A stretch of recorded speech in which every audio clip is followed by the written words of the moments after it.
With rising populations and the increased global demand for food, countries face growing pressure to ensure improved food yields and adequate supplies to meet the requirements of citizens. This growth in demand is also coupled with the rising awareness of the need to ascertain the origins of food products and the safety and quality standards applied throughout the entire food supply chain. And when it comes to food products derived from animal sources such as livestock, marine or wildlife, the need to eliminate diseases is paramount, as improving access to markets and resources that will contribute to a nation's well-being. The complex web of improving animal health, enhancing livestock products and increasing access to markets is the focus of the African Union's Inter-African Bureau for Animal Resources. Headquartered in Nairobi, Kenya, this specialized agency, which is one of the technical institutions of the Department of Rural Economy and Agriculture, plays a critical role in sustainable development and utilization of animal resources in Africa.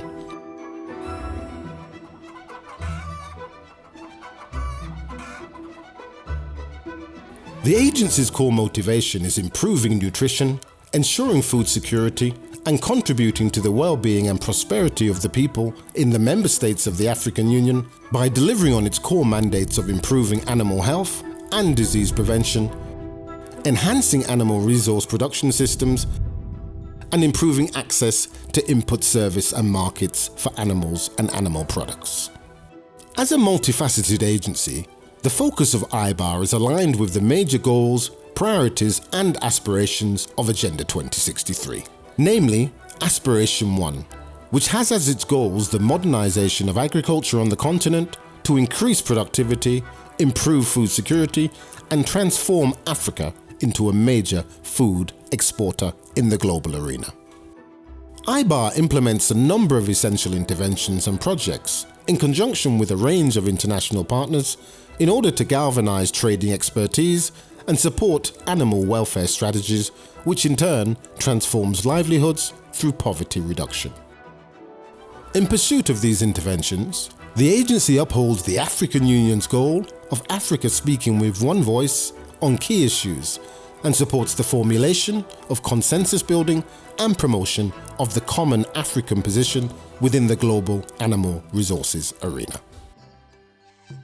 The Inter-African Bureau for Animal Resources, which is in short AU-IBAR, has the mandate to support AU member states in the coordination and utilization of animal resources. Animal resources, by that I mean livestock, fisheries, aquaculture, and livelihood. We are supporting our member states and the regional economic communities in management of animal health issues so that we protect animal health so that it's able to deliver livelihood opportunities, food security, employment, and other issues associated with the keeping of livestock, including services to the environment. They are very key in environmental sustainability. The vast spectrum of AU-IBAR's projects are designed to holistically transform the way all animal resources are managed through a set of harmonized and strategic methods. These include international standards and norms for trade and for animal health, regulatory frameworks for sustainable fishery and bees management, and investing in value chains, innovation, and entrepreneurship.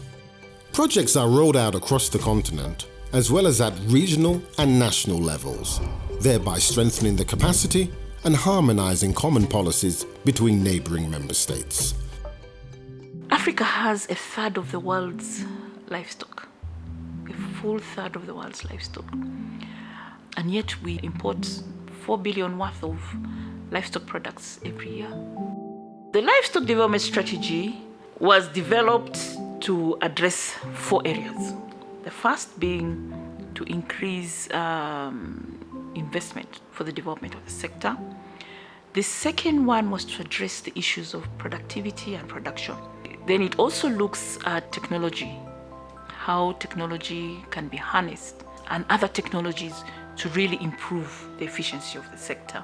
And last but not least, looking at how instead of putting out there raw products, how can we add value? How can we enter into markets? I think the biggest opportunities, some of the biggest opportunities lie in really addressing that 4 billion importation bill that we carry every year and seeing how we can meet the demands on our markets ourselves from within our regions. So this is what the livestock development strategy really aims to do. The importance of developing and implementing stringent practices for animal welfare on the continent cannot be overstated, as animal welfare and human well-being are inextricably linked. Disregarding our animal welfare in turn leads to poor animal health and poor quality or even contaminated animal-based food products. In addition, the resulting economic and productivity loss is also felt across the wider value chains in the economy. We need to package this and talk to the various partners and demonstrate the importance of livestock. 1, food security, employment creation in rural areas, issues of public health, the importance and the linkage between livestock diseases and public health. We need to get that data that's available, sensitize political class and other stakeholders, because it's a very strong link between public health and animal health. Very, very strong link, but we need to demonstrate this. And policymakers may not appreciate, most of them in most African countries, they are talking about even universal health care, but they may not relate that the achievement of that has to do with you managing the diseases in the animal production and animal husbandry. So I think there is quite some work to be done, do the necessary advocacy, demonstrate even the need to control animal diseases at source. The way we are doing with COVID-19, control it at source. Rift Valley fever detected. Let's all mobilize our resources, control it at source. Because, for example, to trade, the basic requirement is that animal must be healthy. But to appreciate the need then to invest in veterinary services to provide you with healthy animals needs dialogue in the country. As an institution of the African Union, AU-IBAR enjoys significant leverage and relationship continuity with member states, making the agency a critical instrument for advocacy and influencing key decision makers. It regularly translates recommendations into tangible and productive practices on the ground, such as developing animal resource standards and regulation to enhance compliance by member states. I think AU-IBAR is a big institution and they have capacity, more than DREA. We just, we monitor, we follow up action.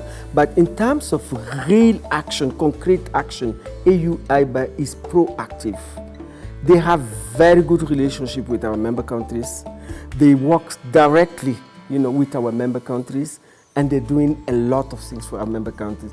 And they mobilize a lot of resources on animal health, on the benefits of our member countries. The activities we initiate and work with them are usually member state driven.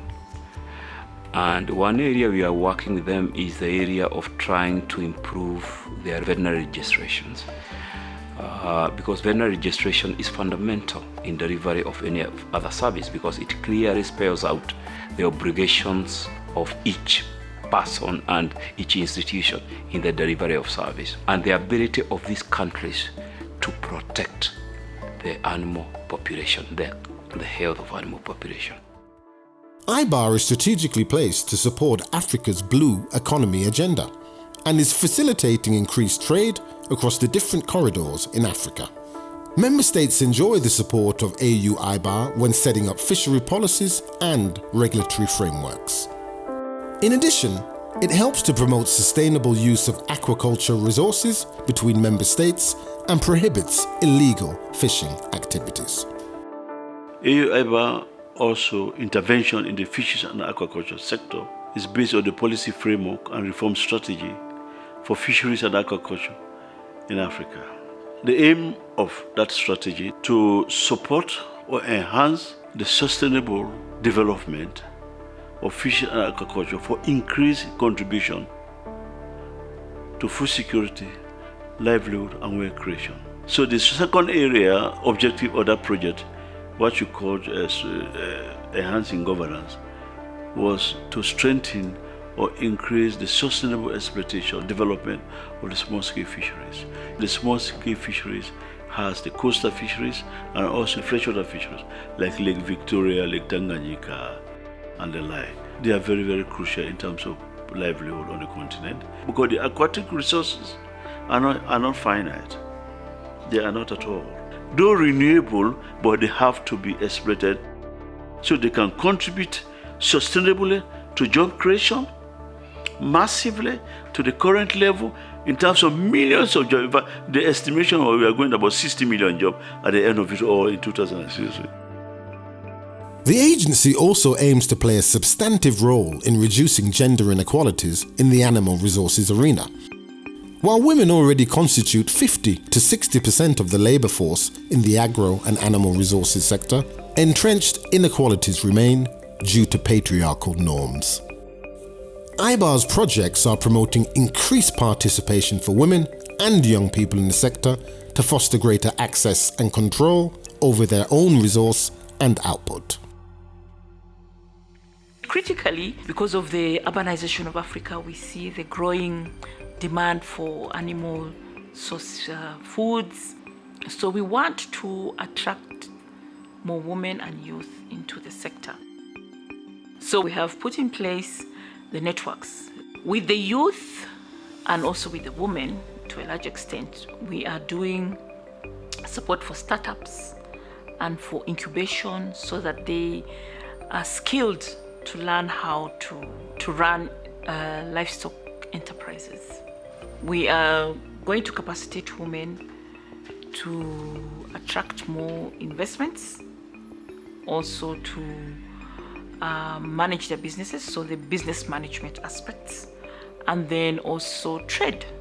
So a few women are really ready for trade, but we're going to capacitate them to know the demands. What should you do and to enter into trade? So we are trying to push women from just looking at domestic markets and move to regional markets and even continental markets.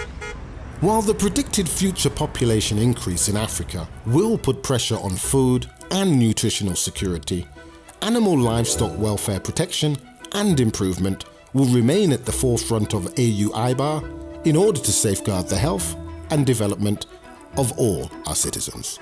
People appreciate our animal resource food, but not so much how they're produced. So I think there is very great need for greater visibility for the sector because it has great opportunities for jobs, for nutrition, for food security, even for industrial growth, which is one of our goals in the Agenda 63.